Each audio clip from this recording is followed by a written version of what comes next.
When I was in the government, I went to many meetings in the White House Situation Room where I heard really prominent leaders in our government. This was the first 3 years of the Obama administration, but also very senior people in our intelligence community. They would tell us, you know, Putin, he's just a transactional guy. He's all about transactions. All we got to do is get to know what he wants and we can do a deal with him. And by the way, there are some leaders today that still think about Putin as just being a transactional guy. I was always suspicious of that. I always thought he was more driven by ideas than people were giving him credit for. But I also want to give us all credit. I also think that Putin has changed over time. Like I said, I've known him since 1991, and I've written a lot about him. I've worked across the table with him for 5 years. I think he's become more ideological with time, more committed to his worldview. I call it Putinism, and that's a big debate. Is it an ideology or not? Americans are not, we're not particularly ideological, at least until recently, right? So that doesn't sound right to us. It's like that Cold War, been there, done that. We don't think in those terms.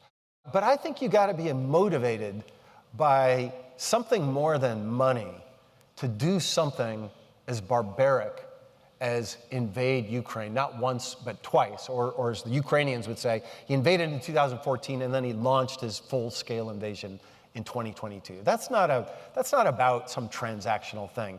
You're motivated by a set of ideas. You're motivated by imperial ideas on the first and foremost. And I've heard Putin say this. He doesn't think that Ukrainians are separate people. He calls them Russians with accents. He believes this. He believes this, right? It's a belief. It's his worldview. And the second piece, why he's so obsessed with Ukraine and it gets to ideology, it's not about money or resources. It's most certainly not about NATO. NATO is never threatening to invade Russia or the Soviet Union. Ukraine was not a member of NATO and was not going to be forever until he invaded. He's the one that made that an opportunity. What he's really obsessed about is this. Russians and the Russian Empire and the Russian civilization were separate from that decadent Europe that you were talking about. Gayropa, that's a phrase they use. All of that decadent stuff, we're different from that. And oh, by the way, all this democracy stuff, that's also for somebody else.